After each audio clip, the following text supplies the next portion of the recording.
തവ കഥാമൃതം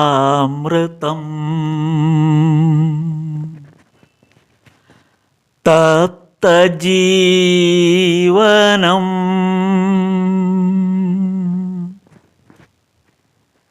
കവിഭിരീഡിതം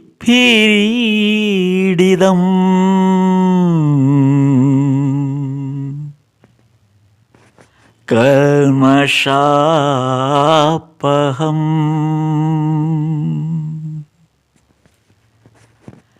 ശ്രവണമംഗളം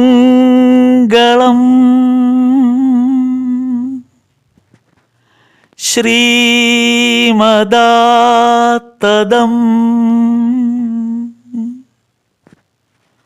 ഭുവി ഗൃണന്തി തേ ഭുരിത ജനാഃ ഭുവി ഗൃണന്തി തേ ഭുരിത ജനാഃ.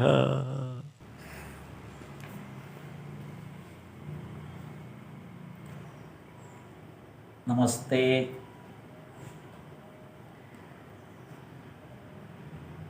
നമസ്തേ. ശ്രീരാമകൃഷ്ണ വചനാമൃതം വോള്യം 1 11-ാം ഭാഗം. അതിൽ അധ്യായം 3 ആണ് ഇപ്പോൾ പറഞ്ഞു വരുന്നത്. ഇന്ന് നമ്മൾ വിശകലനം ചെയ്യുന്ന ഭാഗം ജീവിതത്തിൽ നല്ല കാലത്ത് ധനവും മറ്റും സമ്പാദിച്ച ശേഷം ഒടുവിൽ ജീവിത സായാഹ്നത്തിൽ ഈശ്വര കാര്യങ്ങൾക്ക് വേണ്ടി അല്പം സമ്പാദിച്ചതിൻ്റെ ഭാഗം ചിലവഴിക്കുന്നത് ഒരു നല്ല കാര്യമായിരിക്കും എന്ന് മഹത്തുക്കൾ നമ്മെ പഠിപ്പിച്ചിട്ടുണ്ട്.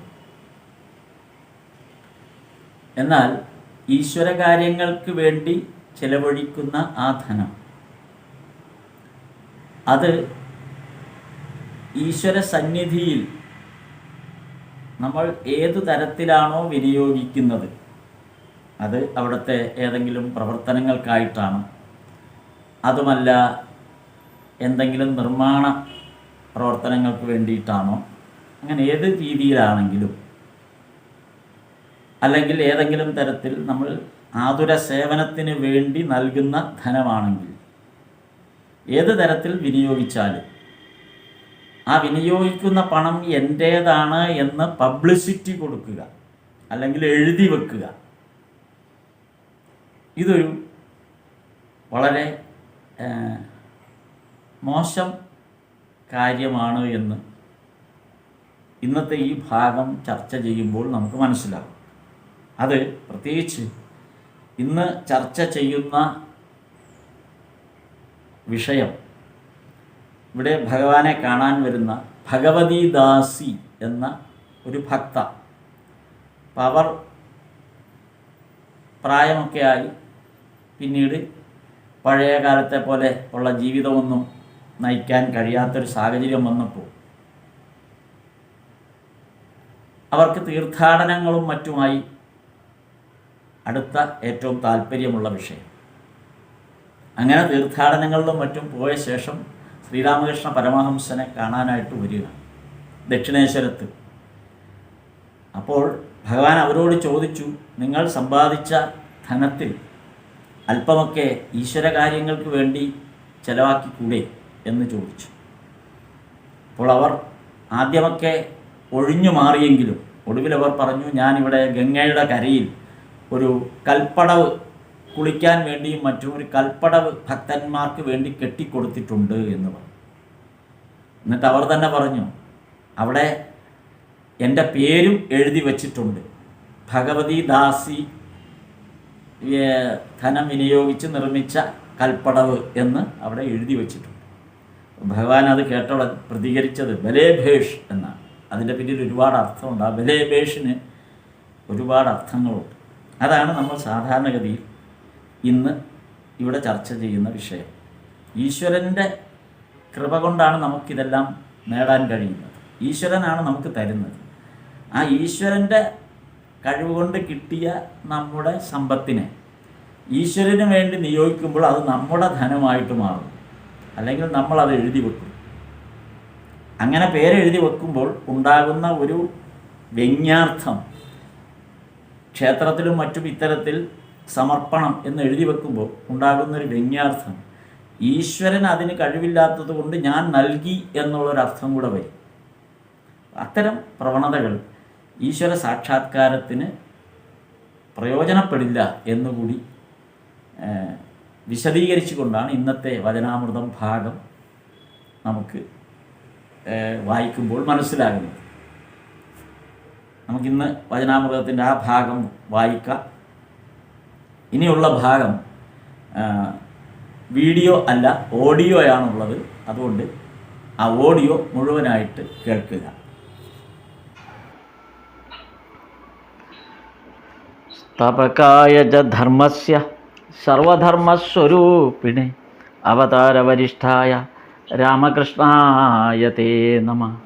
ലജ്ജാപടാവൃതേ നിത്യം ശാരദേ ജ്ഞാനദായികേ പാപേഭ്യോ ന സദാ രക്ഷ കൃപാമയി നമോസ്തുതേ.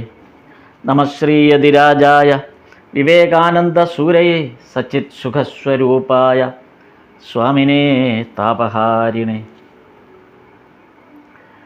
നമ്മൾ വചനാമൃതം വോള്യം 1 11-ാം ഭാഗം അധ്യായം 3 കഴിഞ്ഞ തവണ നമ്മൾ നോക്കിയത്. ഇതിപ്പോൾ അധ്യായം 4. അധ്യായം 3 ഭക്തിയുടെ കാരണം എന്ത് എന്നുള്ളതാണ് ഭഗവാൻ സംസാരിച്ചത്. എന്താണ് ഭക്തിയുടെ കാരണം? അതേക്കുറിച്ചായിരുന്നു അതേക്കുറിച്ച് ഭഗവാൻ പറഞ്ഞ കാര്യങ്ങളായിരുന്നു നമ്മൾ കേട്ടത്. അധ്യായം 4 വിശ്വാസം എന്നുള്ളൊരു ഭാഗത്തേക്ക്. വിശ്വാസം, അതിൽ പ്രധാനമായിട്ടും ഈ ഭാഗത്ത് വളരെ ശ്രദ്ധേയമായൊരു ഭാഗം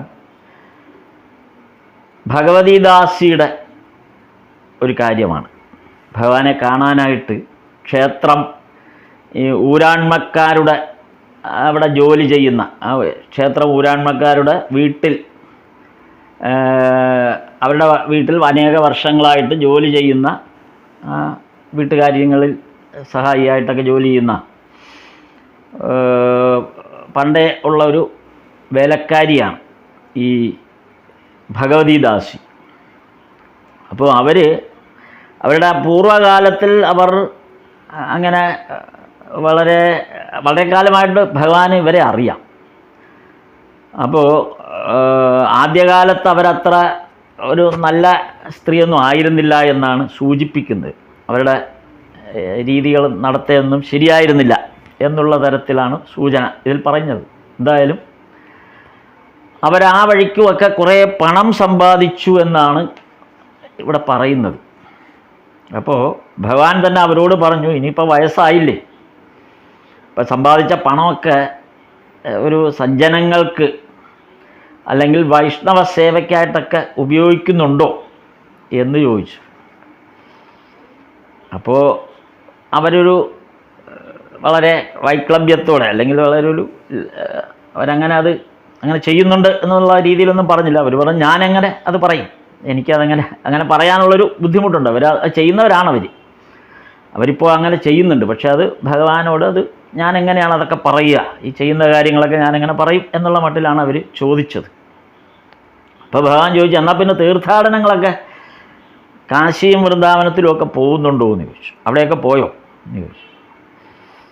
അപ്പോഴും അവർ വളരെ ഇതായിട്ട് സങ്കോചത്തോടു കൂടി അതും അവർ പറഞ്ഞു, ഞാനെങ്ങനെ പറയും എന്നാണ് പറയുന്നത്. പക്ഷെ അവരൊരു കാര്യം പറഞ്ഞു. നോക്കണം, അവർ ഈ ഭഗവാൻ ചോദിച്ചത് ഈ സമ്പാദിച്ച പണമൊക്കെ സജ്ജനങ്ങൾക്ക് ഉപകരിക്കുന്ന രീതിയിൽ ചെയ്തോ എന്ന് ചോദിച്ചപ്പോൾ ഞാനെങ്ങനെ പറയുമെന്ന് ചോദിച്ചു. തീർത്ഥാടനത്തിന് പോയോ എന്ന് ചോദിച്ചപ്പോൾ അതും പറഞ്ഞു, ഞാനെങ്ങനെ പറയുമെന്ന്. പക്ഷേ അത് കഴിഞ്ഞ് അവരായിട്ട് പറഞ്ഞ മറ്റൊരു കാര്യം, അവർ പറഞ്ഞത്, ഞാൻ ഇവിടെ ഈ ഗംഗയുടെ തീരത്ത് ഒരു കടവ് കെട്ടിച്ചു കൊടുത്തിട്ടുണ്ട്. അപ്പം കടവ് കെട്ടിച്ചു, അപ്പോൾ അവിടെ കല്ലിൽ, എന്നിട്ട് ആ കടവ് കെട്ടിച്ചു കൊടുത്തിട്ട് കല്ലിൽ എൻ്റെ പേരും കുത്തിവെച്ചിട്ടുണ്ട്. ഇതാണ് അതിനകത്തെ രസകരമായൊരു ഭാഗം. അപ്പം ആദ്യം പറഞ്ഞ രണ്ട് കാര്യങ്ങൾക്കും അവർ വളരെ വിനയാന്യതയായിട്ട് ഞാനെങ്ങനെ പറയും എന്നാണ് പറഞ്ഞത്. എന്നാൽ ഒരു കടവ് കെട്ടിച്ചു കൊടുത്ത് അവിടെ സ്വന്തം പേരും എഴുതി വെച്ചു. അപ്പോൾ ഇതാണ് അവർക്ക് അത് ഭഗവാന്റെ മുമ്പിൽ പ്രകടിപ്പിക്കുന്നതിന് അവർക്കൊരു ജാള്യത തോന്നിയില്ല. അത് അവർക്ക് പറയണം എന്ന് തോന്നി. കാരണം അവരുടെ ഉള്ളിൽ അവർ ഇപ്പോൾ സജ്ജനസേവ ചെയ്യുന്നതോ തീർത്ഥാടനത്തിന് വൃന്ദാവനത്തിൽ പോകുന്നതോ ഒന്നും അവർ വലിയ കാര്യമായിട്ട് കാണുന്നില്ല. അവർ കാണുന്നത് ഈ ഈ കടവ് കെട്ടിക്കൊടുക്കുക, എന്നിട്ട് അവിടെ പേരെഴുതി വെക്കുക, ഇത്തരം കാര്യങ്ങളാണ് അവർക്ക് വലുതായിട്ട് അവർക്ക് ഇപ്പോഴും തോന്നുന്നത്. അപ്പോൾ പേരെങ്ങനെ എഴുതി വച്ചിരിക്കുന്നത്? ശ്രീമതി ഭഗവതി ദാസി എന്ന് തന്നെയാണ് എഴുതി വച്ചിരിക്കുന്നത്. അപ്പോൾ ഭഗവാൻ അതിന് വളരെ പുഞ്ചിരിയോടുകൂടി പറഞ്ഞ ഒരു പ്രതികരണം, ഭേഷ് ഭേഷ് എന്നാണ് പറഞ്ഞത്. ആ പേരെഴുതി വെച്ചത് ഭേഷ് എന്നാണ് പറഞ്ഞത്. ഇത് സ്വാഭാവികമായി ഈ വിശ്വാസം, ഭക്തി എന്നിവയുമായിട്ട് ബന്ധപ്പെട്ടാണ് ഈ ഒരു വിഷയം ചിന്തിക്കാവുന്നത്. നമ്മളുമെല്ലാം അല്ലെങ്കിൽ ചുറ്റുപാടും കാണുന്ന, സ്ഥിരമായി ഇന്നും കാണുന്ന ഒന്ന് തന്നെയാണ് ഭഗവതി ദാസിയും ചെയ്തത്. ക്ഷേത്രങ്ങളിലെല്ലാം ഭഗവാന് വേണ്ടി എന്നുള്ള നിലയിൽ, നമ്മുടെ ഭക്തിയുടെ ഒരു പ്രതിഫലനം എന്നുള്ള നിലയിൽ, അല്ലെങ്കിൽ നമ്മുടെ വിശ്വാസത്തിൻ്റെ ഒരു തെളിവെന്നുള്ള നിലയിലൊക്കെ ഭഗവാനോടുള്ള നമ്മുടെ ഇഷ്ടം കൊണ്ട് നമ്മൾ ഈ ധനമുള്ളവർ, ധനം വിനിയോഗിക്കാൻ ബുദ്ധിമുട്ടില്ലാത്തവർ ക്ഷേത്രങ്ങളിൽ ഓരോന്ന് ചെയ്തു വെക്കും. ചെയ്തു വച്ചിട്ട് അവിടെ അവരുടെ പേരും എഴുതി വെക്കും. ഇന്ന ആളുടെ വക എന്ന് എഴുതി വെക്കും. അല്ലെങ്കിൽ സമർപ്പണം ഇന്നയാൾ. ഇത് എല്ലാ ക്ഷേത്രങ്ങളിലും കാണാം. ഒന്നുകിൽ ഗോപുരത്തിൻ്റെ പണി കഴിപ്പിച്ചതിൻ്റെ പേരിലായിരിക്കും, അല്ലെങ്കിൽ ഗേറ്റ് പണിയിച്ചതായിരിക്കും, അങ്ങനെ എന്തെങ്കിലുമൊക്കെ പണിയായിരിക്കും. അല്ലെങ്കിൽ അങ്ങനെ ഓരോന്നും. എന്തിന് കുടിവെള്ളം സ്ഥാപിച്ചതിന് വരെ സ്വന്തം പേരെഴുതി വെച്ചത് കണ്ടിട്ടുണ്ട് ഇവിടെ ഒരു ക്ഷേത്രത്തിൽ. കുടിവെള്ളം വെച്ച്, ആ കുടിവെള്ളത്തിൻ്റെ ഒരു സ്റ്റാൻഡും ഒരു ബോട്ടിലും വെച്ചതിനാണ് അവിടെ വലിയ വലുപ്പത്തിൽ സ്വന്തം പേരെഴുതി വെച്ചിട്ടുണ്ട്. മാത്രമല്ല, അല്ലാതെ നമ്മൾ വാർത്തകളിൽ കാണാം ഇടയ്ക്ക് ഭഗവാന് കിരീടം, സ്വർണ്ണ കിരീടം കൊടുത്തു. എന്നിട്ട് അവരുടെ പടവും അവരെ ആദരിക്കുന്നതും, അല്ലെങ്കിൽ അവരുടെ ആ തരം കാര്യങ്ങൾ പബ്ലിസിറ്റിക്ക് വേണ്ടതെല്ലാം കാണാം. അല്ലെങ്കിൽ സ്വർണ്ണപാത്രങ്ങൾ ഭഗവാന് നേദിച്ചു കൊടുത്തു എന്ന് പറഞ്ഞിട്ട്, എന്നിട്ട് ഈ സ്വന്തം കൊടുത്തതിനെക്കുറിച്ച് രേഖാമൂലമുള്ള പബ്ലിസിറ്റി എല്ലാം കൊടുത്ത് അങ്ങനെയാണ്. യഥാർത്ഥത്തിൽ ഇത് നമ്മൾ ചെയ്യുമ്പോൾ നമ്മളൊന്നും ഓർക്കുന്നില്ല, നമ്മൾ ഭഗവാനെ നാണം കെടുത്തുകയാണ് അല്ലേ? അതല്ലേ അതിൻ്റെ ശരി. ഇപ്പം ഞാൻ ഒരാൾക്ക് എന്തെങ്കിലും ഒരു കാര്യം കൊടുത്തിട്ട് ഞാനത് നാട് മുഴുവൻ പറഞ്ഞു നടക്കുകയാണ്, ഞാൻ ഇന്നയാൾക്ക് കൊടുത്തു എന്ന് പറഞ്ഞാൽ, യഥാർത്ഥത്തിൽ ആ കൊടുത്ത ആളെ, ആർക്കാണോ കൊടുത്തത് ആ ആളെ നമ്മൾ നാണം കെടുത്തുകയാണ് ചെയ്യുന്നത്. നമ്മൾ തന്നെ പറഞ്ഞ് കൊട്ടിഘോഷിച്ചുകൊണ്ട് കിടന്നാൽ. ഇതാണ് ഭഗവാന്റെ സന്നിധിയിലും നമ്മൾ ചെയ്യുന്നത്. ഇന്നയാളുടെ സമർപ്പണം, അല്ലെങ്കിൽ ഇന്നയാളുടെ വക സമർപ്പണം എന്നൊക്കെ എഴുതി വച്ചിട്ട്, അത് വലിയ വലുപ്പത്തിൽ എഴുതി വച്ചിട്ട് അവിടെ ഇരിക്കുന്ന ആ മൂർത്തിയെ നാണം കെടുത്തുന്ന ഒരു രീതിയാണ് അവിടെ കാണുന്നത്. അതിന് ഏറ്റവും വലിയ രസകരമായൊരു ഭാഗം പറയുന്നത്, ഇതെല്ലാം ഭഗവാന്റെയാണ് ഈ സ്വത്ത് മുഴുവനും. അത് നമ്മൾ നമ്മുടെ വക എന്നും പറഞ്ഞ് അവിടെ കൊടുക്കുമ്പോൾ നമുക്കൊരു ജാള്യത തോന്നണ്ടേ? കാരണം നമ്മളീ കൊടുത്തു എന്ന് പറയുന്നത് ഭഗവാന്റെ സ്വത്താണ്. അപ്പോൾ ഭഗവാൻ അവകാശപ്പെട്ട സ്വത്ത് ഭഗവാൻ അവകാശപ്പെട്ടതാണ് മുഴുവൻ സ്വത്തും. ഈ പ്രപഞ്ചത്തിലുള്ള മുഴുവൻ സ്വത്തും ഭഗവാന്റെതാണ്. നമ്മളിപ്പോൾ സമ്പാദിക്കുന്നതും നമുക്കുണ്ടെന്ന് നമ്മൾ പറയുന്നതായ മുഴുവൻ സ്വത്തും സ്ഥാവര ജംഗമ സ്വത്തുക്കൾ മാത്രമല്ല, നമ്മുടെ ജീവൻ ഉൾപ്പെടെ അതും ഭഗവാന്റെതാണ്. എന്നിട്ടാണ് ഇതിൽ നിന്ന് ഒരു ചെറിയൊരംശം എടുത്ത് പാത്രമോ അല്ലെങ്കിൽ കിരീടമോ ഒക്കെ ഉണ്ടാക്കുകയോ അല്ലെങ്കിൽ ഗേറ്റ് ഉണ്ടാക്കുകയോ ഒക്കെ ചെയ്തിട്ട് അവിടെ നമ്മുടെ ആ വലിപ്പത്തിൽ നമ്മുടെ പേരെഴുതി വെക്കുക. അപ്പം ഇതാണ് ഇവിടെ ഭഗവാൻ ഈ ഒരു ജാള്യതയും കൂടാതെ ഇത്തരം പ്രവൃത്തികൾ ചെയ്യുന്നതാണ് ഇവിടുത്തെ സൂചന. അതാണ് തീർത്ഥാടനത്തിന് പോയ കാര്യം പറയുമ്പോൾ ഞാനെങ്ങനെ പറയും, അത് വളരെ വിശാലമായ മനസ്ഥിതിയിലാണ്. അല്ലെങ്കിൽ ഭക്തന്മാർക്ക് വല്ല സേവയും ചെയ്തോ എന്ന് ചോദിച്ചാൽ അതും അതൊക്കെ ഞാൻ പറയുന്നത് ശരിയാണോ, അതൊക്കെ ഞാൻ എങ്ങനെ പറയും, അങ്ങനെ പറയാൻ പാടില്ലല്ലോ എന്നാണ് പറയുന്നത്. എന്നിട്ടോ ഇതൊന്നും പറയാത്ത ആൾ ഭക്തജനങ്ങൾക്ക് വേണ്ടിയോ അല്ലെങ്കിൽ ക്ഷേത്രത്തിന് വേണ്ടിയോ അവിടെ കടവ് കെട്ടിയിട്ട് ആ കടവിൽ സ്വന്തം പേര് എഴുതി വെച്ചു. അതാണ് ഭഗവാൻ പറഞ്ഞത്. അത് കേട്ടപ്പോൾ പറഞ്ഞത് ഭേഷ് ഭേഷ് എന്ന് പറയാം. ആ ഭഗവാൻ ആ ഭേഷ് ഭേഷ് എന്നുള്ളതിൻ്റെ അർത്ഥം ഒരുപാട് അർത്ഥങ്ങളിലേക്ക് പോകുന്നതാണ്. അപ്പോൾ എന്നിട്ട് അവർ ധരിക്കുന്നത് അവർ ചെയ്ത വലിയ കാര്യമാണെന്ന് ധരിക്കുകയും വലിയൊരു ഈശ്വര അർപ്പിതമായ സേവ ചെയ്തു എന്നുള്ള ധാരണയിലും ഇരിക്കുന്നതാണ് ഈ ഭഗവതിദാസി. അപ്പോൾ അതുകൊണ്ട് എന്ത് പറ്റി, അടുത്ത് തന്നെ സംഭവിച്ചത് എന്താണെന്ന് അതിൽ പറയുന്നുണ്ട്. ഗുരുദേവൻ്റെ വാക്കുകൾ കൊണ്ട് ധൈര്യം പൂണ്ട്. അപ്പോൾ അദ്ദേഹത്തിൻ്റെ ഭേഷ് ഭേഷ് എന്ന് പറഞ്ഞപ്പോൾ പാവപ്പെട്ട ഭഗവതിദാസി വിചാരിച്ചു തന്നെ പ്രകീർത്തിക്കുകയാണെന്നാണ്. ആ ഭേഷ് ഭേഷിൻ്റെ അർത്ഥം ആ പാവത്തിന് മനസ്സിലായില്ല. അപ്പോൾ അതിൻ്റെ ആ ഒരു ധൈര്യം കൊണ്ട് ഞാൻ ഇങ്ങനെയൊക്കെ ചെയ്തു എന്നുള്ള ആളായതുകൊണ്ട് എനിക്കൊരു പ്രത്യേക അവകാശം അല്ലെങ്കിൽ പ്രത്യേക സ്വാതന്ത്ര്യം അല്ലെങ്കിൽ പ്രത്യേകമായ ഒരു പരിഗണന എനിക്കുണ്ട് എന്നുള്ള ഒരു അഹംബോധത്തോടു അല്ലെങ്കിൽ അഹംഭാവത്തോടു കൂടി ഭഗവതിദാസി അദ്ദേഹത്തിൻ്റെ കാലിൽ തൊട്ട് നമസ്കരിച്ചു. ഭഗവാന്റെ കാലിൽ അങ്ങനെ ശരീരത്തിൽ അങ്ങനെ ആർക്കും തൊടാൻ പറ്റില്ല. നമ്മളിത് പലതവണ ഇതിനു മുമ്പ് പല സന്ദർഭങ്ങളിൽ അത് കണ്ടതാണ്, അത് വായിച്ചതാണ്. ഒരു തേളിൻ്റെ കുത്തേറ്റതുപോലെയാണ് ശ്രീരാമകൃഷ്ണദേവൻ ചാടിപ്പിടഞ്ഞെഴുന്നേറ്റത്. എന്നിട്ട് ഗോവിന്ദ ഗോവിന്ദ എന്ന് ജപിച്ചുകൊണ്ട് മുറിയുടെ മൂലയ്ക്കൊരു ഗംഗാജലം വെച്ചിരുന്നു. ആ ഗംഗാജലം എടുത്ത് ആ കുടത്തിനടുത്തെത്തി ഭഗവാൻ അടുത്തേക്ക് എത്തുന്നത് തന്നെ കിതച്ച് വലിച്ചും കൊണ്ടാണ് ആ കുടത്തിനടുത്തേക്ക് എത്തുന്നത്. അപ്പം അത്രമേൽ ആ സ്പർശനം ഭഗവാൻ ഉണ്ടാക്കിയ ആ ഒരു വേദന എത്രത്തോളമാണെന്ന് ആ ഒരു പ്രയോഗത്തിൽ തന്നെ മനസ്സിലാക്കാം. എന്നിട്ട് അവിടെ ഗംഗാജലം കൊണ്ട് കാലിൽ ആ ഭഗവതിദാസി തൊട്ട സ്ഥലത്ത് ഗംഗാജലം കൊണ്ട് കഴുകി ഭഗവാൻ. അപ്പോൾ ഇതെല്ലാം കണ്ടിട്ട് ഒന്ന് രണ്ട് ഭക്തന്മാർ വലിയ വിസ്മയത്തോടുകൂടി സ്തബ്ധരായിട്ട് ഇങ്ങനെ നിർനിമേഷരായിട്ട് ഇങ്ങനെ നോക്കിയിരിക്കുക.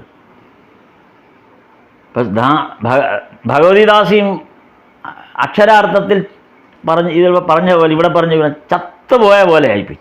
അത്രമേൽ അവർ വല്ലാതായിപ്പോയി. അപ്പം ഈ ഒരു സന്ദർഭം ഇങ്ങനെയും കൂടെ വന്ന അവരുടെ ആ ഭാവം കണ്ടിട്ടായിരിക്കാം ഭഗവാൻ അവർക്ക് വേണ്ടി അവരോട് പറഞ്ഞത്, നീ അവിടെ നിന്ന് കുറച്ച് ദൂരെ നിന്ന് നമസ്കരിച്ചാൽ മതി, അടുത്തേക്ക് വരണ്ട. എന്നിട്ട് ഭഗവാൻ അവിടെ ഇരുന്നു. അപ്പോൾ ഈ ഭഗവതിദാസിക്ക് മനക്ലേശമുണ്ടായി എന്ന് ഭഗവാന് മനസ്സിലായി. അതിനു മുമ്പ് ഭഗവാനെ കുറിച്ച് ഇതിനകത്ത് പ്രത്യേകം ഒരു ഭാഗം പറയുന്നുണ്ട്.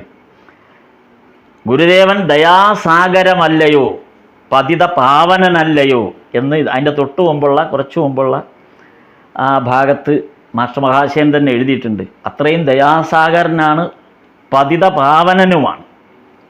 അപ്പം അങ്ങനെ ഈ ദാസിയുടെ ഈ അവസ്ഥയെ കണ്ടിട്ട് ആ ദയാസാഗരത്തിന് മനക്ലേശമുണ്ടായി, ഭഗവാന് മനക്ലേശമുണ്ടായി.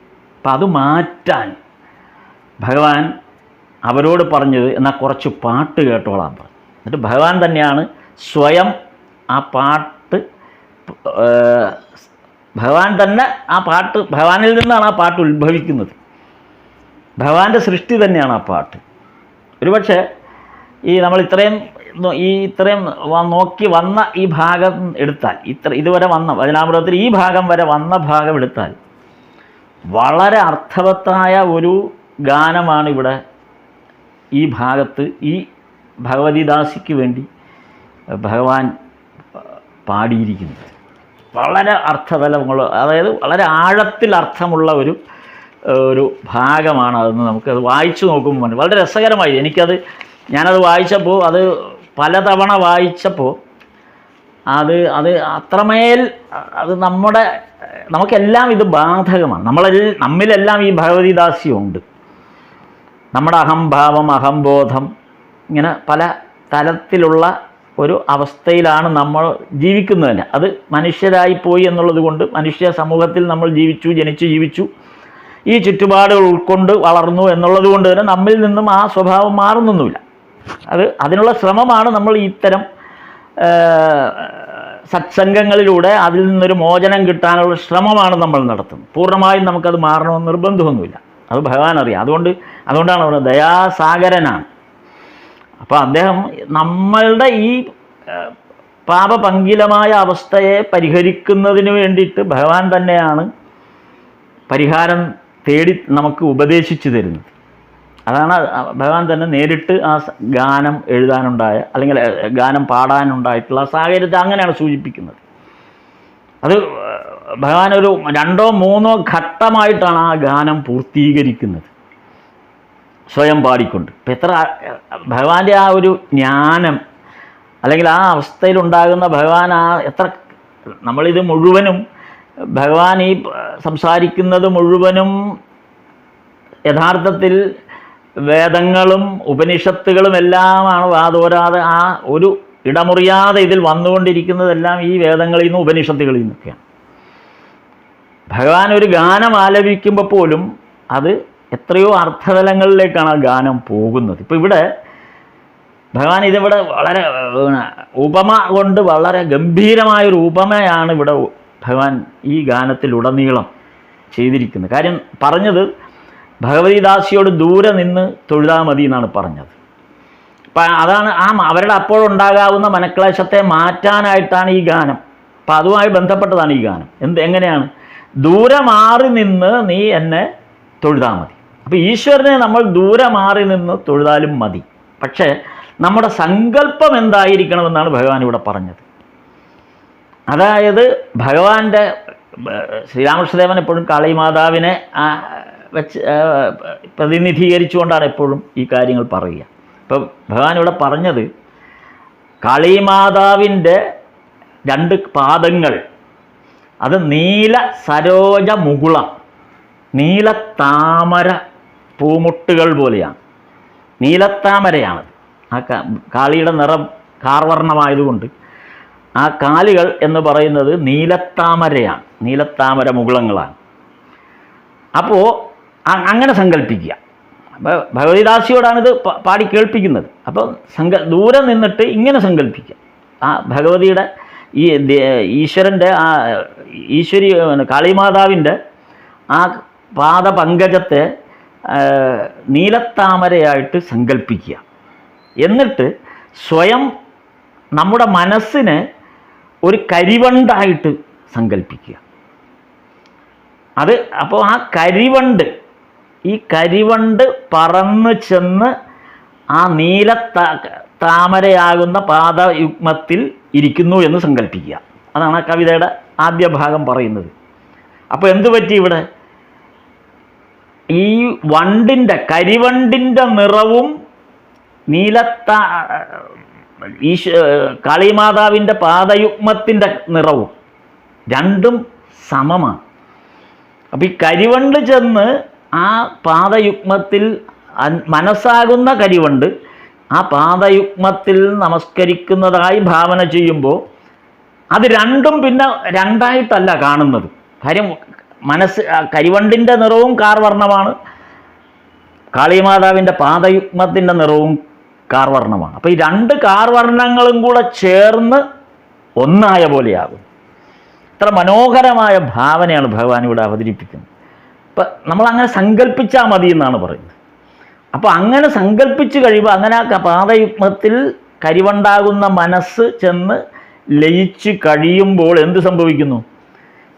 കണ്ണിനാനന്ദപൂരം. അങ്ങനെ കാണുമ്പോൾ കണ്ണിനാനന്ദപൂരമാണത്. കണ്ണിനാനന്ദപൂരം. ആ 2 കണ്ണിനും രണ്ടും കൂടെ ഏകീഭവിച്ച് ഒന്നായി തീരുന്ന ആ കാഴ്ച കണ്ണിന് ആനന്ദപൂരമാണ്.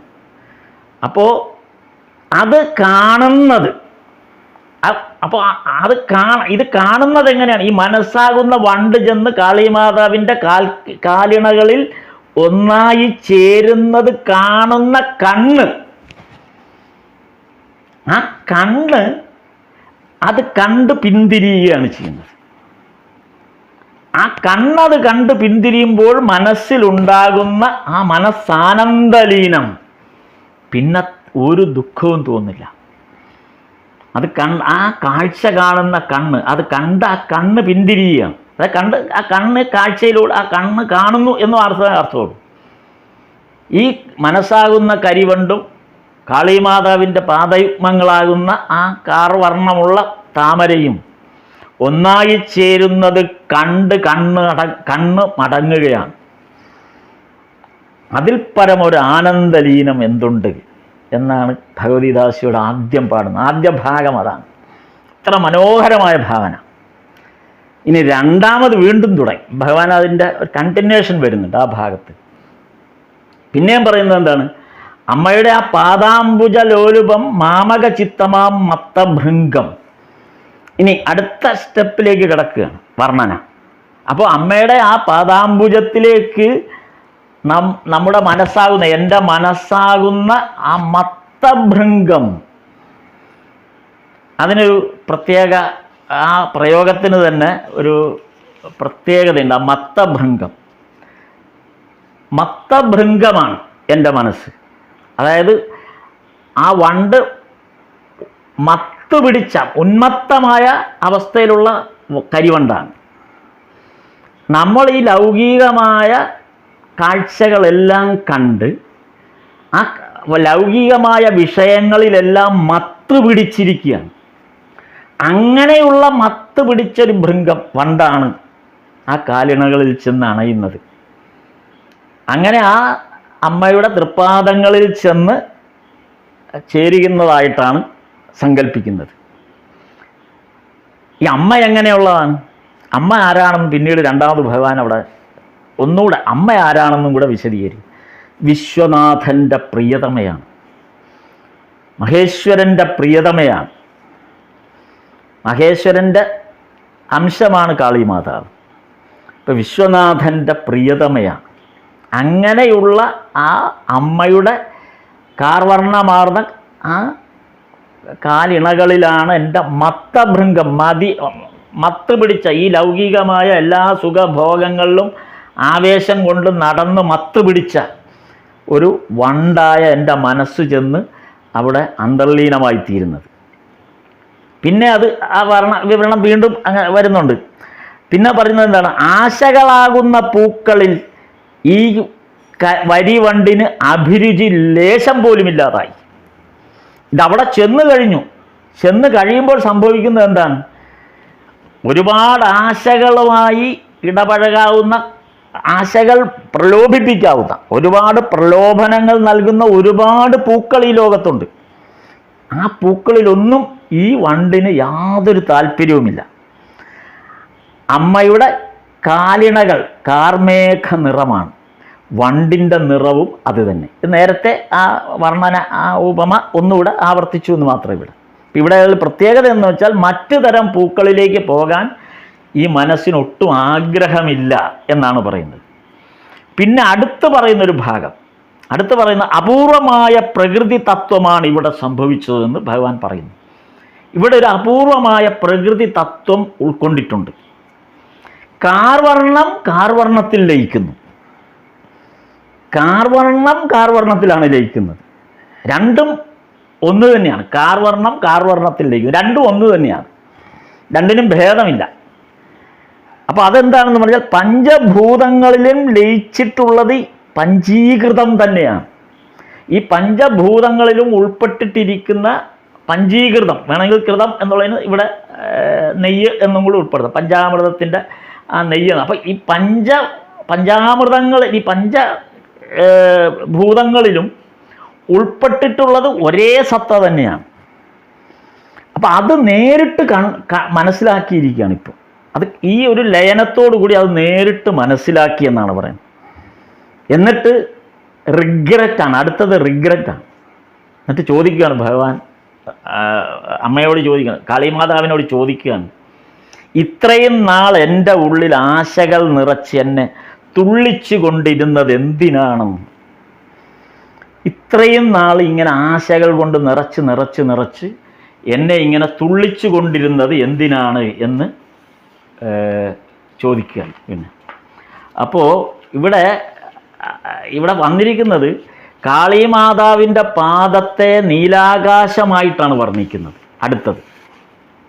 അടുത്ത വർണ്ണന കുറെ കൂടെ വ്യത്യസ്തമായ ഒരു ഇതിലേക്ക്, പാട്ട് തുടർന്നു എന്ന് പറഞ്ഞ ഭാഗത്തേക്ക് വീണ്ടും ആ വർണ്ണന കുറെ കൂടെ വിശാലമായൊരു വർണ്ണനയെ. ഇപ്പം ഇവിടെ നേരത്തെ പറഞ്ഞിരിക്കുന്നത് നീലത്താമരയോടാണ് ഉപമിച്ചെങ്കിൽ ഇപ്പം പറയുന്നത് കാളിമാതാവിൻ്റെ പാദത്തെ നീലാകാശമായി, നീലവിണ്ണിൽ മാമക ചിത്തഘമുയർന്നു, നീലാകാശമായിട്ട്. ആ നീലാകാശത്തിൽ എൻ്റെ മനസ്സാകുന്ന ആ പറവ, ഇവിടെ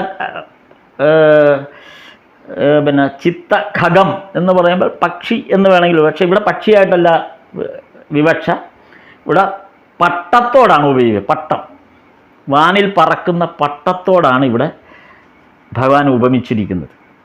അപ്പം നീലാകാശത്തെ എൻ്റെ മനസ്സ് ഒരു പട്ടം പോലെ ഉയർന്നിങ്ങനെ പറന്ന് നടക്കുകയാണ്. ഇവിടെ അമ്മയുടെ പാദപങ്കജമാണ് ഈ നീലാകാശം.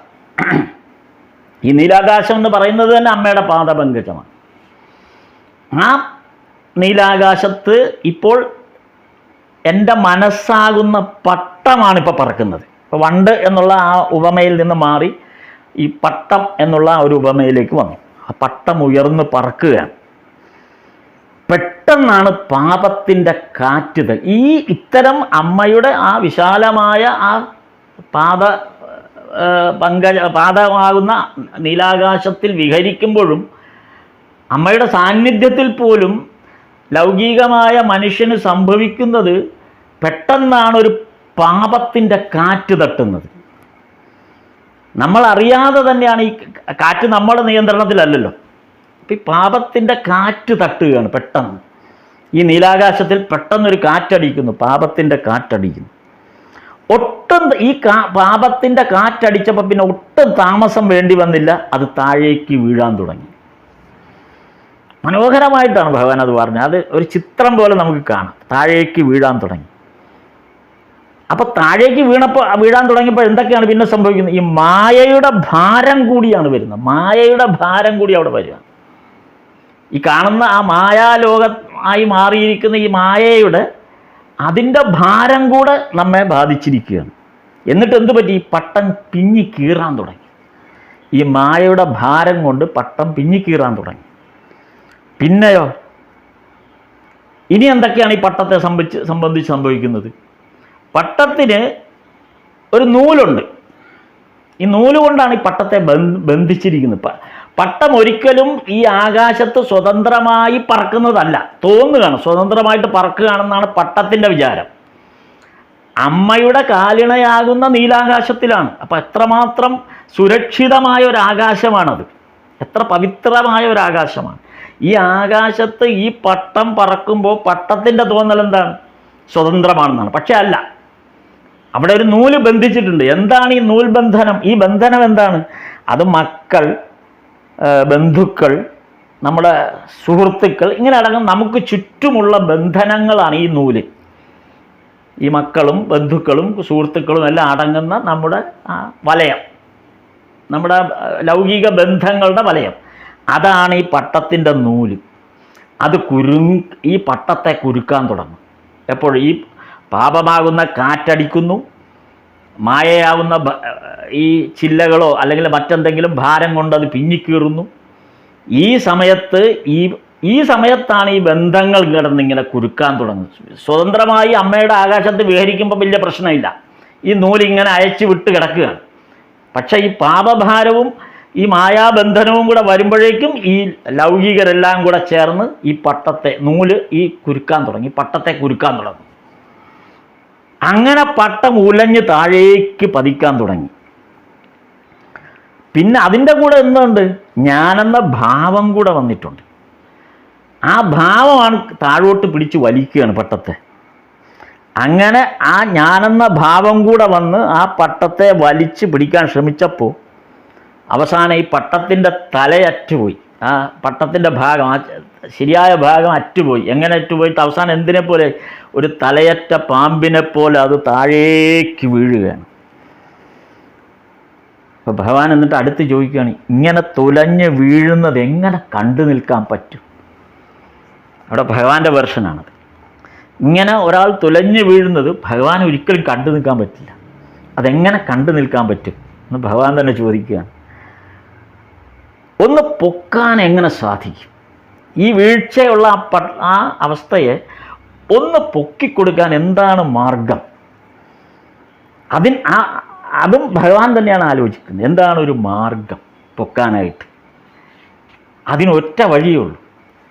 അങ്ങനെ പൊങ്ങണമെങ്കിൽ ഈ പതിച്ചുകൊണ്ടിരിക്കുന്നതിനിടയിൽ താഴോട്ട് വീണ് പൂർണ്ണമായും താഴെ വീണ് തകരുന്നതിന് മുമ്പ് അതിന് അല്പമെങ്കിലും അടുത്ത ഇടയ്ക്ക് ഒന്ന് പൊങ്ങി പറക്കാൻ എന്തെങ്കിലും ഒരു വഴിയുണ്ടെങ്കിൽ അത് ഭക്തിയാകുന്ന നൂലുണ്ടെങ്കിൽ മാത്രമേ പറ്റൂ. ഭക്തിയാകുന്ന നൂലുണ്ടെങ്കിൽ അതൊന്ന് പൊങ്ങാൻ ശ്രമിക്കും. പക്ഷേ ഈ ഭക്തിയാകുന്ന നൂലിനും ഒരു കുഴപ്പമുണ്ട്. അതാണ് എന്ത് രസകരമായ ഭാവന. ആ ഭക്തിയാകുന്ന നൂലിനും കൊണ്ടൊരു കുഴപ്പം. ഈ പട്ടം പറപ്പിക്കുമ്പോൾ അറിയാം, ആളുകൾ ഈ പശ തേച്ചിട്ട് ഈ കുപ്പിച്ചില്ലിൻ്റെ അറ്റം ഇങ്ങനെ ആ നൂലിലൊക്കെ പിടിപ്പിക്കും. എന്നിട്ട് അടുത്ത പട്ടത്തെ ഇങ്ങനെ അറുത്തിടാനുള്ള ശ്രമം ഈ നൂല് കൊണ്ട്. അങ്ങനെയൊക്കെയാണല്ലോ പട്ടം പറത്തുന്നതിൻ്റെ ഭാഗത്തുള്ള ചില ശ്രമങ്ങൾ. ഇപ്പം ഇവിടെ ഭക്തിയാകുന്നൊരു നൂല് കെട്ടിയിട്ടാണ് ഈ പട്ടം. അങ്ങനെ ഒരു ഭക്തിയുടെ ഒരു അംശം, അങ്ങനെ ഒരു ആ ബലമുണ്ടെങ്കിൽ, നൂലിൻ്റെ ശക്തി എന്ന് പറയുന്നത് അവസാന നിമിഷത്തിലും ഭക്തിയാകുന്ന ആ ഭക്തിയുടെ ഒരു ബലമുണ്ടെങ്കിൽ ആ നൂലിന് ഒന്ന് കുരുക്കഴിച്ച് മുകളിലോട്ട് പറക്കാനുള്ളൊരു ശ്രമമെങ്കിലും നടത്താൻ പറ്റും. പക്ഷെ അവിടെയും കുഴപ്പം വരുന്നത് എന്താണ്? കാമക്രോധ ലോഭ മോഹ മത മാത്സര്യങ്ങളാകുന്ന 6 ശത്രുക്കൾ ഈ നൂലിനെ പൊട്ടിക്കും. അതാണ്, ആ നൂലിനെ പൊട്ടിക്കും.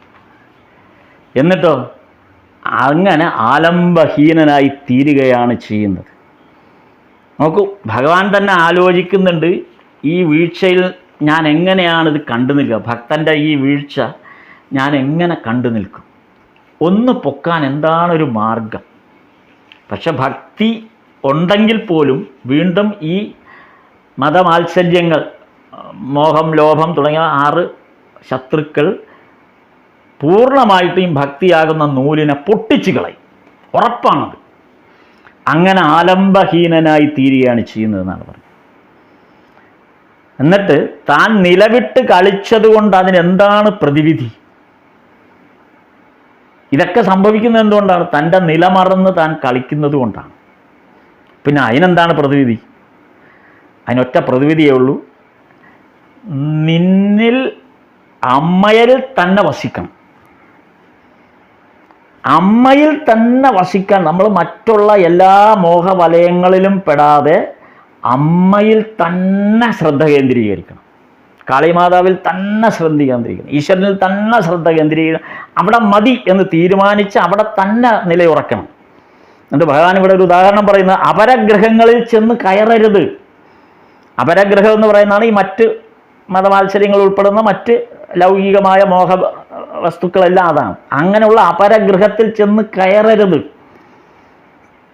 അപരഗ്രഹത്തിൽ എന്തൊക്കെയുണ്ടെന്ന് വ്യാമോഹിച്ചാണ് നീ അങ്ങനെ പോകുന്നതെങ്കിൽ ഒന്നോർത്തോ, ഈ നിജഗ്രഹത്തിൽ, ഈ കാളിമാതാവിൻ്റെ ഈ നിജഗ്രഹത്തിൽ അതെല്ലാം ഉണ്ട്. അത് അപരഗ്രഹത്തിൽ പോകണ്ടായി. നീ എന്താണോ മറ്റുള്ള ഗ്രഹങ്ങളിൽ കാണുന്നത്, നിന്നെ മോഹിപ്പിക്കുന്നത്, നിന്നെ അതിലേക്ക് വലിച്ചിഴക്കുന്നത്, അഭിരമിപ്പിക്കുന്നത് എന്താണോ അത് മുഴുവനും ഈ അമ്മയുടെ നിജഗ്രഹത്തിലുണ്ട്. അതെല്ലാം ഇവിടെ ഉണ്ട്. അത് നീ മനസ്സിലാക്കിയാൽ മതി. എന്നിട്ടോ, പക്ഷേ അമ്മയുടെ ഗൃഹത്തിൽ ഇതുണ്ട് എന്നുള്ളത്, അപരഗ്രഹത്തിൽ ഇതുണ്ടെന്നുള്ള വ്യാമോഹത്തിലാണ് നമ്മൾ പോകുന്നത്. നമുക്കറിയില്ല ശരിക്കും. അപരഗ്രഹത്തിൽ അതുണ്ട് എന്നുള്ള പൂർണ്ണ വിശ്വാസത്തിലാണ് നമ്മൾ ഈ അമ്മയുടെ പാദത്തിൽ നിന്ന് വിട്ട് അപ്പുറത്തേക്ക് പോകാൻ ശ്രമിക്കുന്നത്. നമ്മളവിടെ കണ്ടിട്ടൊന്നുമില്ല. നമ്മുടെ നമ്മുടെ ഒരു ഉദ്ദേശമാണ്, അല്ലെങ്കിൽ നമ്മുടെ ഒരു വിശ്വാസമാണ് അവിടെ ഉണ്ട് എന്നുള്ള ധാരണ നമ്മൾ അങ്ങോട്ട് വലിച്ചടിപ്പിച്ചുകൊണ്ടിരിക്കുകയാണ്. പക്ഷെ ഭഗവാൻ പറയുന്നത് ഇത് അമ്മയുടെ ഈ ഗൃഹത്തിലും നിജഗൃഹത്തിലും ഉണ്ട് ഇത്. പക്ഷെ അതിനെന്താണ് വേണ്ടത്?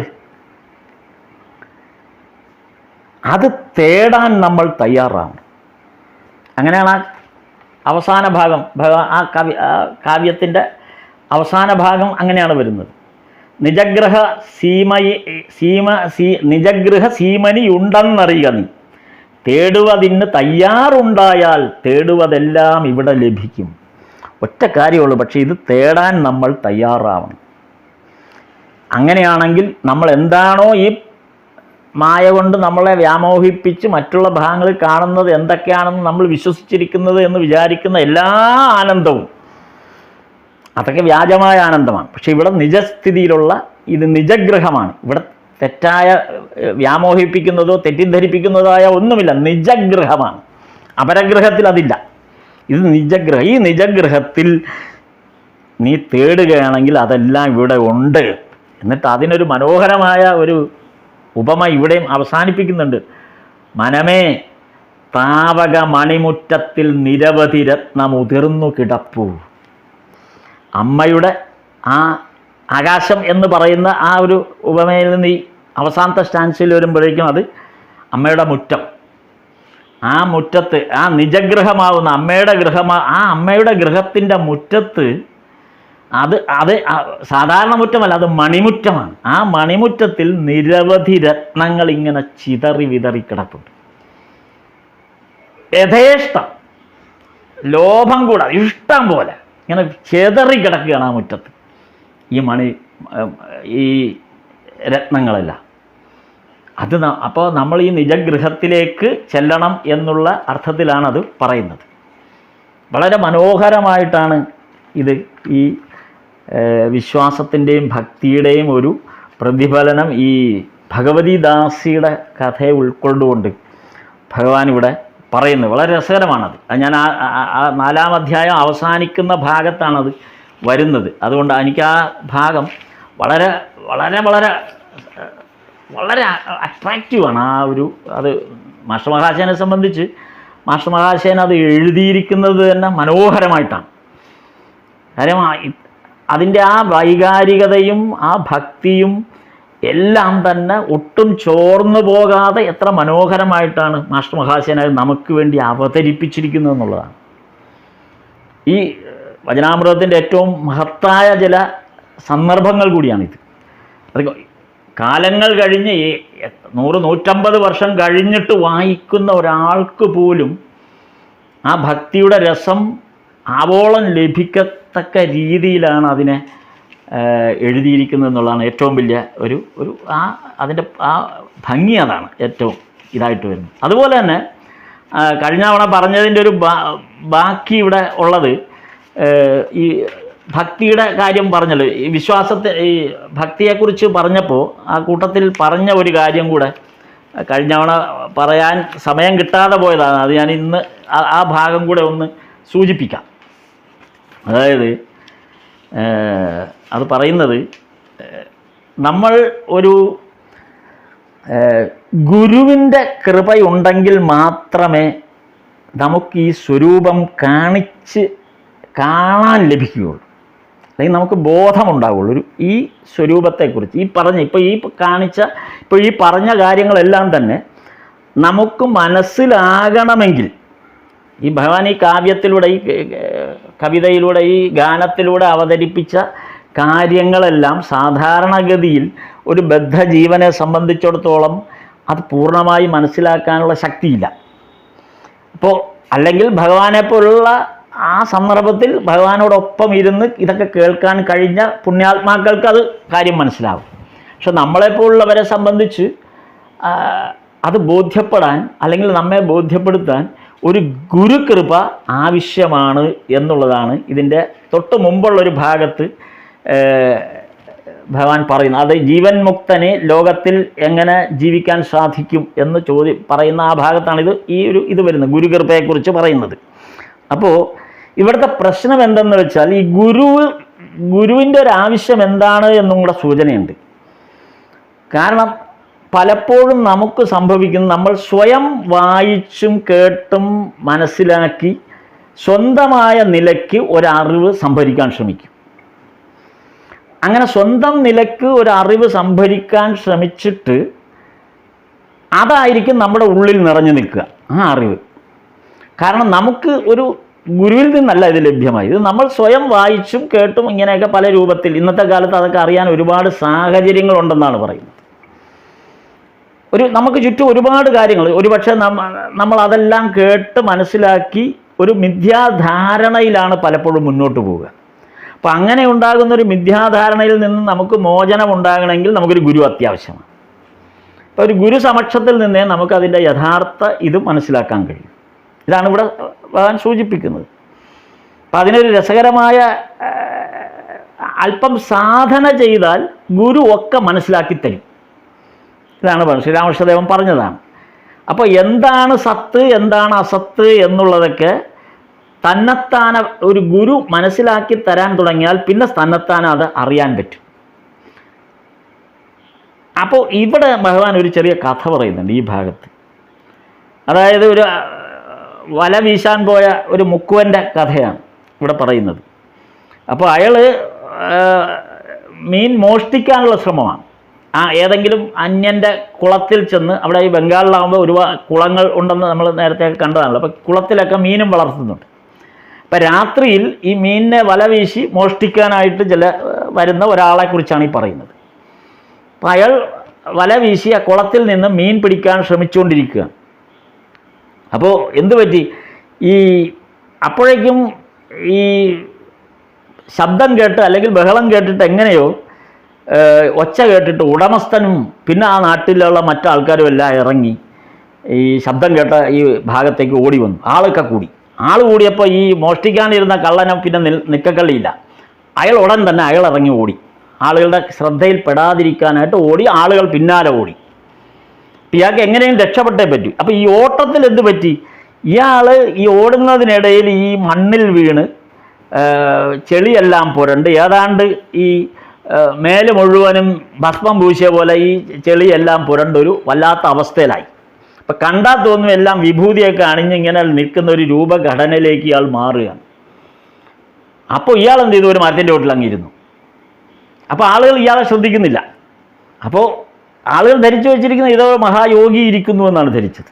സത്യത്തിൽ ഈ കള്ളൻ വീണ് പുരണ്ട് ശരീരം മുഴുവനും ചേറൊക്കെ ആയി അങ്ങനെ ഇരിക്കുന്ന ഒരാളാണ്. അപ്പോൾ ആ പ്രത്യേക രൂപഘടനയിൽ നോക്കിയാൽ ഒരു മരത്തിൻ്റെ ചോട്ടിൽ ഇങ്ങനെ ചമ്പറം പടിഞ്ഞിരുന്നപ്പോൾ ആളുകൾ ധരിച്ചത്, ഈ കള്ളനെ തേടിപ്പോയ ആളുകൾ ധരിച്ചത് ഏതോ ഒരു മഹായോഗി അവിടെ ഇരിക്കുന്നു. അപ്പോഴെന്ത് പറ്റി, ആളുകൾ ഈ യോഗിയുടെ അടുത്ത് വന്നിട്ട് നാട്ടിലെല്ലാം ഒരു ശ്രുതി പരന്നു. പിറ്റേ ദിവസം മുതൽ നാട്ടിലൊരു ശ്രുതി പരക്കുകയാണ്. കാര്യം ഇങ്ങനെ ഒരു മഹായോഗി വന്നിട്ടുണ്ട്, നമ്മുടെ നാട്ടിലെത്തിയിട്ടുണ്ടെന്നുള്ളതാണ് ശ്രുതി പരന്നത്. അപ്പോഴേക്കും ആളുകൾ എന്ത് ചെയ്തു, ഫലമൂലാദികളും പലഹാരങ്ങളും ഒക്കെ ആയിട്ട് നമസ്കരിക്കാനെത്തി. അപ്പോൾ ഈ കള്ളൻ വിചാരിക്കുകയാണ്, ഈ മീൻ പിടിക്കാൻ പോയ കള്ളൻ, മീനെ മോഷ്ടിക്കാൻ പോയ കള്ളൻ മനസ്സിൽ വിചാരിക്കുകയാണ്, എന്തൊരാശ്ചര്യമാണിത്. സത്യത്തിൽ ഞാനൊരു വൈരാഗിയോ ഈശ്വരോന്മുഖമായി ജീവിക്കുന്ന ആളോ ഒന്നുമല്ല, ഞാനൊരു പക്കാ കള്ളനാണ്. പക്ഷെ എൻ്റെ ഈ രൂപഘടന ഇങ്ങനെ ആയതുകൊണ്ട് മാത്രം എനിക്ക് കിട്ടിയ അവസരം എത്ര വലുതാണ്, എന്നെ ആളുകൾ എത്രത്തോളം ആദരിക്കുന്നു. അങ്ങനെയാണെങ്കിൽ ഞാൻ യഥാർത്ഥത്തിൽ ഒരു ഭക്തനായിരുന്നെങ്കിൽ എന്തായിരിക്കും എൻ്റെ അവസ്ഥ? ഇതാണ് ഭഗവാൻ പറഞ്ഞ ഒരു കഥ. എന്താണത്? കപട സാധന കൊണ്ട് ഇത്രമാത്രം ആധ്യാത്മിക ഉദ്ദീപനം ഉണ്ടായി. അപ്പോൾ ശരിയായ സാധനയാണ് ചെയ്യുന്നെങ്കിലത്തെ കഥ എന്തായിരിക്കും? അതാണ് പറയുന്നത്. ഇത് സൂചിപ്പിക്കും. ഇത് പറയുമ്പോഴും നമുക്ക് ചുറ്റും ഇത്തരം കപട സാധനകൾ ഒരുപാട് നമുക്ക് കാണാൻ പറ്റുന്നുണ്ട്. യഥാർത്ഥത്തിലല്ല. ഈ ഭക്തി പലപ്പോഴും കച്ചവട രൂപത്തിൽ ഉപയോഗിക്കപ്പെടുന്നത് നമ്മൾ ചുറ്റുപാടും പല അവസരങ്ങളിലും പല ഭാഗത്തും പല രൂപത്തിൽ കണ്ടിട്ടുണ്ട്. ഭക്തിയെ ഒരു കച്ചവട രൂപത്തിൽ അവതരിപ്പിക്കുക, അല്ലെങ്കിൽ ഒരു നാടകീയമായൊക്കെ അവതരിപ്പിക്കുക, അല്ലെങ്കിൽ കൂടുതൽ കമേഴ്ഷ്യൽ എന്ന് പറയാവുന്ന ഒരു വാക്ക് തന്നെ ഉപയോഗിക്കാം. കച്ചവട താല്പര്യത്തോടു കൂടി ഭക്തിയെ ഇത്തരം സന്ദർഭങ്ങളെ, ഈശ്വരോന്മുഖമായ കാര്യങ്ങളെ കച്ചവട താല്പര്യത്തോടു കൂടി അവതരിപ്പിക്കുന്നത് നമ്മൾ ധാരാളം കണ്ടിട്ടുണ്ട്. അവിടെ ഈശ്വരനെ തേടലോ അല്ലെങ്കിൽ മോക്ഷമാർഗം സ്വീകരിക്കലോ ഒന്നുമല്ല പ്രധാനം. അവിടെ പ്രധാനം ഈ പ്രകടനപരതയാണ്. അതിൽ നിന്ന് കിട്ടുന്ന സമ്പത്തോ അല്ലെങ്കിൽ ആ ചുറ്റുപാടുകളുടെ ഗുണഗണങ്ങളോ ഒക്കെ തന്നെയാണ് പ്രശസ്തി. ഇതൊക്കെയാണ് അവിടുത്തെ പ്രധാന ഘടകമായിട്ട് വരുന്നത്. അത് അങ്ങനെയുള്ള ഒരു ചുറ്റുപാടുകളെ ഇന്ന് നമ്മൾക്ക് പലയിടത്തും കാണാവുന്ന ഈ ചുറ്റുപാടുകളെയാണ് ഇതുമായിട്ട് നമ്മൾ തുലനം ചെയ്ത് നോക്കുന്നത്. അപ്പോൾ ഈ യഥാർത്ഥത്തിൽ ഈ സാധകനല്ലാതിരുന്ന ഒരാൾക്ക് സാധകൻ്റെ രൂപം വന്നപ്പോൾ കിട്ടിയ സൗഭാഗ്യം എത്രയാണ്. അങ്ങനെയാണെങ്കിൽ യഥാർത്ഥ സാധകനായിരിക്കുമ്പോൾ എത്രമാത്രമായിരിക്കും. അപ്പം ഇത് ഭഗവാൻ ഇത് പറഞ്ഞപ്പോൾ, ഇത് ഭഗവാൻ പറയുമ്പോൾ മറ്റേ ഇവരോടാണ് പറയുന്നത്, ബ്രഹ്മസമാജത്തിൻ്റെ ആളുകളോടാണ് കൂടെ ചേർത്താണ് ഇത് പറയുന്നത്. അപ്പോൾ അതുകൊണ്ട് അവരിൽ ഒരാൾ ഭക്തൻ ഇത് കേട്ട ഉടൻ തന്നെ ചോദിക്കുന്നുണ്ട്, അപ്പം അങ്ങനെയാണെങ്കിൽ സംസാരം ഉപേക്ഷിക്കണം എന്നാണോ ഉദ്ദേശിക്കുന്നത്? അപ്പോൾ സംസാരത്തിൽ ഇരിക്കുന്നവരുടെ ഗതി എന്തായിരിക്കും? അവരൊക്കെ ഇത് ത്യാഗം ചെയ്യണമെന്നാണോ ഉദ്ദേശിക്കുന്നത്? അതൊരു വല്ലാത്ത ചോദ്യമാണ്, അല്ല അണ്ടർലൈൻ ചെയ്തേണ്ട ചോദ്യമാണ്. കാര്യം ഇത് കൊള്ളാം, ഈ പറയുന്നത് കേട്ടാൽ നമ്മളെല്ലാം ത്യജിച്ച് ഇതിൽ സമ്പൂർണമായി നമ്മൾ ഇത് ഈശ്വരോന്മുഖമായി സമർപ്പിച്ച് എല്ലാ ത്യാഗവും സഹിച്ച് ഇഹലോകവാസികളായ നമ്മളെല്ലാം ഇങ്ങനെ പോകണം എന്നാണോ ഉദ്ദേശിക്കുന്നത് എന്നാണ് സ്വാഭാവികമായ ചോദ്യമാണിത്. നമ്മയെല്ലാം ബാധിക്കുന്ന ഒരു ചോദ്യമാണ്. അങ്ങനെ നമുക്ക് പറ്റുമോ? നമുക്ക് ഈ ബന്ധങ്ങളും നേരത്തെ പറഞ്ഞ ഗാനത്തിൽ പറഞ്ഞിരിക്കുന്ന എല്ലാ ബന്ധങ്ങളുടെയും ചരട് നമ്മളെ പിടിച്ച് കെട്ടിയിട്ടുണ്ട്. മറ്റൊരുപാട് പ്രലോഭനങ്ങളുടെ ഭാഗമായി ജീവിക്കേണ്ട സാഹചര്യങ്ങളെല്ലാം നമുക്ക് ചുറ്റും ഇങ്ങനെ നമ്മളെ വലയം ചെയ്തിട്ടുണ്ട്. ഇതെല്ലാം ഒരു സുപ്രഭാതത്തിൽ ഇതെല്ലാം ഉപേക്ഷിച്ച് ഇറങ്ങിപ്പോകുക എന്ന് പറയുന്നത് എത്രമാത്രം പ്രായോഗികമാണ്. ഇതൊക്കെ നടക്കുന്ന കാര്യമാണ്. 1000-ൽ ഒരാൾക്കോ 10,000-ൽ ഒരാൾക്കോ സാധിച്ചേക്കാം. അങ്ങനെയാണല്ലോ സന്യാസിമാരുണ്ടാകുന്നത്. ബഹുഭൂരിപക്ഷം പേരും ഗൃഹസ്ഥാശ്രമികളാണ്. അവരാരും ഇതൊക്കെ വായിച്ചൊന്നും പറഞ്ഞ് നാളെ ഇതൊക്കെ ഉപേക്ഷിക്കാൻ പറ്റുമോ? അല്ലെങ്കിൽ ഉപേക്ഷിക്കാൻ പറ്റുമോ എന്ന് വെച്ചാൽ അങ്ങനെ ഒരു കാര്യം പൂർണ്ണമായി അറിഞ്ഞാൽ പോലും സാധ്യമാകുമോ? ഇത് വളരെ കൃത്യമായ ചോദ്യമാണ്. ഭഗവാന്റെ ഉത്തരമാണ് അതിനേക്കാൾ കൃത്യം. ഭഗവാൻ പറഞ്ഞാൽ അങ്ങനെ ഉപേക്ഷിക്കണമെന്നല്ലല്ലോ പറഞ്ഞത്. അതിനും ഭഗവാൻ ഒരു കഥ പറഞ്ഞു. അതാണ് രസകരമായൊരു കഥ. അപ്പോൾ ഭഗവാൻ പറഞ്ഞത്, ഒരു ജോലി ഗുമസ്തൻ, അതായത് ലൗകികമായ ജീവിതം നയിക്കുന്ന ഒരു സർക്കാർ ജോലിക്കാരൻ എന്ന് തന്നെ ധരിച്ചോളൂ. നമ്മളിപ്പോൾ ഒരു വാർത്തകളിലൊക്കെ കേട്ടിട്ടുണ്ടല്ലോ, ഒരു ഗുമസ്തൻ. അപ്പോൾ അയാൾ എന്തെങ്കിലും കള്ളത്തരമായിരിക്കും കാണിച്ചിരിക്കുക. ഇപ്പോൾ കള്ളത്തരം കാണിച്ചു, അയാളെ പിടിക്കപ്പെട്ടു, അയാളെ പിടിച്ച് ജയിലിലടച്ചു. അപ്പോൾ ജയിലിൽ അടച്ചു കഴിഞ്ഞപ്പോൾ അയാൾ കുറ്റവാളി എന്നുള്ള നിലയിലാണ് ഇപ്പോൾ ജയിലിൽ അടയ്ക്കപ്പെട്ടിരിക്കുന്നത്. അത് കഴിഞ്ഞ് അയാൾ ജയിലിൽ നിന്ന് ഏതായാലും അയാൾ കുറെ കഴിയുമ്പം മോചിതനാകും. മോചിതനാകുന്ന സന്ദർഭത്തിൽ പിന്നീട് അയാൾ പഴയ പണി തന്നെയാണ് എടുക്കുന്നത്. ആ പണിക്ക് മാറ്റമൊന്നുമില്ല. കാര്യം അയാൾ കോടതിയിൽ പോയി വാദിച്ചും കാര്യങ്ങളൊക്കെ നടത്തി അയാൾ കുറ്റവിമുക്തനാകുകയൊക്കെ ചെയ്യാമായിരിക്കാം. എന്തായാലും ഈ ജയിൽവാസിയായിട്ട് തിരിച്ചു വന്നാൽ പിന്നെ അയാൾ ജയിൽ പുള്ളിയല്ല. അയാൾ സാധാരണ നിലയിൽ വീണ്ടും മുൻപ് എങ്ങനെയാണോ ജീവിച്ചത് അതേപോലെ തന്നെയാണ് ജീവിക്കുന്നത്. അതിന് മാറ്റമില്ല. അപ്പോൾ ഭഗവാൻ ഇവിടെ ഇത് ബദ്ധജീവനാണ് ഇങ്ങനെ കുരുങ്ങിക്കിടക്കുന്നത്. അപ്പോൾ ഭഗവാൻ ഇവിടെ ജീവൻ മുക്തനായിട്ട് എങ്ങനെ ലോകത്ത് ജീവിക്കാമെന്നുള്ളതിന് ഈ കഥയെ എങ്ങനെ ബന്ധപ്പെടുത്തും എന്നുള്ളതാണ് രസകരം. നമ്മൾ ഈ ചുറ്റുപാടുകളിൽപ്പെട്ട് നമ്മൾ ഈ മായാ ലോകത്തിൻ്റെ ബന്ധനത്തിൽ ആ ജയിലറയിൽ പെട്ടുപോയി. പക്ഷെ ഈശ്വര കൃപയാകുന്ന ആ ജോലി, ആ കൃപ നമ്മളിൽ കിട്ടിക്കഴിഞ്ഞാൽ, ഈശ്വരോന്മുഖമായ ഒരു ബോധം നമ്മിൽ ഉണ്ടായിക്കഴിഞ്ഞാൽ, പിന്നെ ആ ഗുരുകൃപ വെച്ച്, ആ ഈശ്വരോന്മുഖമായ ഇത് വെച്ച് നമുക്ക് ലോകത്ത് സുഖമായിട്ട് ജീവിക്കാം. നമ്മൾ ഇതേ പ്രവർത്തികളൊക്കെ തന്നെയാണ് തുടരുന്നത്. നമ്മൾ എന്താണോ ജോലി ചെയ്തിരുന്നത്, ഗുമസ്തപ്പണിയാണോ ചെയ്തിരുന്നത്, ആ ഗുമസ്തപ്പണി തന്നെ. പക്ഷേ ഇപ്പോൾ ഉള്ള വ്യത്യാസം എന്താണ്? വ്യത്യാസം ഈ ഗുരുകൃപ കൊണ്ട് സമ്പാദിച്ച ജ്ഞാനം സമ്പാദിച്ച ശേഷവും ജീവൻ മുക്തനായിട്ട് നമുക്ക് ഈ ലോകത്ത് തുടരാം. അപ്പം ചെയ്യുന്ന ജോലി അവസാനിപ്പിക്കണമെന്നല്ല പറഞ്ഞത്, അല്ലെങ്കിൽ നമ്മൾ ഈ തുടർന്ന് വരുന്ന ഒരു ജോലി അവസാനിപ്പിക്കും. രണ്ടും തമ്മിലുള്ള വ്യത്യാസം വരുന്നത് ജീവൻ മുക്തനാകുന്ന ഒരവസ്ഥയെക്കുറിച്ചാണ്. ജീവൻ മുക്തനായിട്ട് നമുക്കിത് തുടർന്ന് പോകാൻ പറ്റും.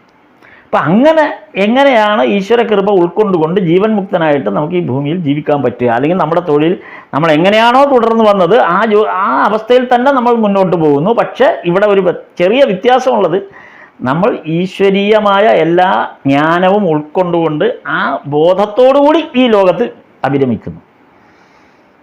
അതിന് ഭഗവാൻ നേരത്തെ പറഞ്ഞ പോലെ ചക്ക മുറിക്കുമ്പോൾ കയ്യിൽ എണ്ണ പുരട്ടിയേക്കാൻ പറഞ്ഞ പോലെ, ലോകമാകുന്ന ഈ ഒരു വ്യവഹാരത്തിൽ നമ്മൾ ഇറങ്ങിത്തിരിക്കുമ്പോൾ നമ്മുടെ മനസ്സിൽ എണ്ണ പുരട്ടിയാൽ മതി, ഇതൊന്നും നമ്മെ ബാധിക്കുന്നില്ല.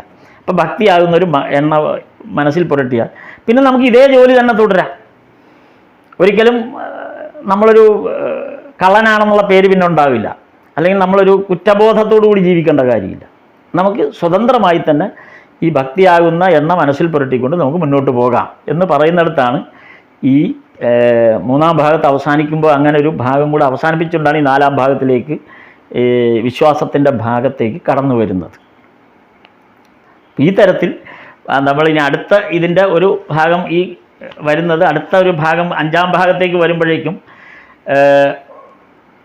ഭഗവാൻ ഈ പ്രേമോന്മാദക കഥയാണ് പിന്നെ പറയുന്നത്. ഓരോ സ്റ്റെപ്പ് ബൈ സ്റ്റെപ്പായിട്ടാണ് നമ്മെ ഭഗവാൻ നയിക്കുന്നത് ഇതിലൂടെ. ഭക്തിയുടെ മാർഗത്തിൽ, വിശ്വാസത്തിൻ്റെ മാർഗത്തിൽ, ഈശ്വര പ്രേമത്തിൻ്റെ മാർഗത്തിൽ ഓരോ സ്റ്റെപ്പിലും നമ്മെ പടിയായിട്ട് ഉയർത്തിക്കൊണ്ടുവരുന്ന ഒരു ഘടന നമുക്കിതിനകത്ത് കാണാം.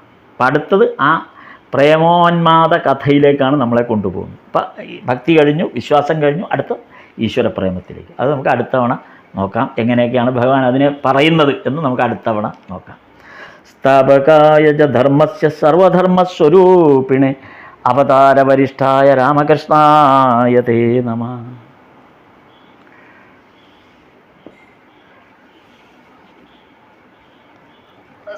നമസ്തേ നമസ്തേ നമസ്തേ നമസ്തേ നമസ്തേ നമസ്തേ. ഗംഭീരം ഗംഭീരം ഗംഭീരം. അത് കാണാതെ പഠിക്കേണ്ട പാട്ടാണത്. ഗംഭീര ഗാനം. എന്ത് വർണ്ണന! ഇത് ഭഗവാൻ ഇത് എഴുതി വെച്ച് അല്ലെങ്കിൽ നേരത്തെ കുറിച്ചു വെച്ച പാട്ടൊന്നുമല്ല അത്. ഭഗവതീദാസിയുടെ മനക്ലേശം മാറ്റാനായിട്ട് ഭഗവാന്റെ നാവിൽ നിന്ന് കവിതയായി വരികയാണ് ഇതെല്ലാം. എത്ര മനോഹരം, എത്ര മനോഹര ഉപമയാണത്. നമ്മൾക്കിപ്പോൾ അതെ അതെ. അപ്പം ബംഗാളിയിലുള്ള ആ വെർഷനാണ് നമുക്കത് വായിക്കാൻ പറ്റിയിരുന്നെങ്കിൽ എത്ര ഭാഗ്യമായേനെ. ഭഗവാന്റെ അതേ ഭാഷയിൽ. ഇതിപ്പോൾ ട്രാൻസ്ലേഷൻ്റെ ഒരു ഭാഷ വരുന്നുണ്ടല്ലോ ഇതിനകത്ത്, എങ്കിലും അത് പൂർണ്ണമാണ്. അതെ അതെ അതെ. എത്ര വലിയ കവിയാണ് ഭഗവാൻ. ഓഹ് തന്ന. അതെ അതെ അതെ അതെ അതെ അതെ. എല്ലാം മലയാളത്തിലാക്കിയത് നമുക്കതിൻ്റെ ആഴം നമുക്ക് കൃത്യമായി അറിയാം. നമ്മൾ മുങ്ങുന്നത് ഒരേ സാഹചര്യത്തിൽ തന്നെയാണ്, ഒട്ടും ചോർന്നിട്ടില്ല. അതിൻ്റെ ആ ബംഗാളി വെർഷനിൽ നിന്ന് ഒന്നും ചോരാതെയാണ് ഇട്ടിരിക്കുന്നത്. മനോഹരമായിട്ടുള്ള ഉപമ. അയ്യോ എന്തൊരു ഉപമ.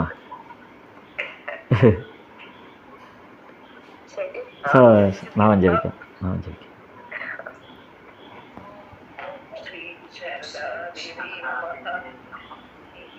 Om Shri Radha Devi Namaha.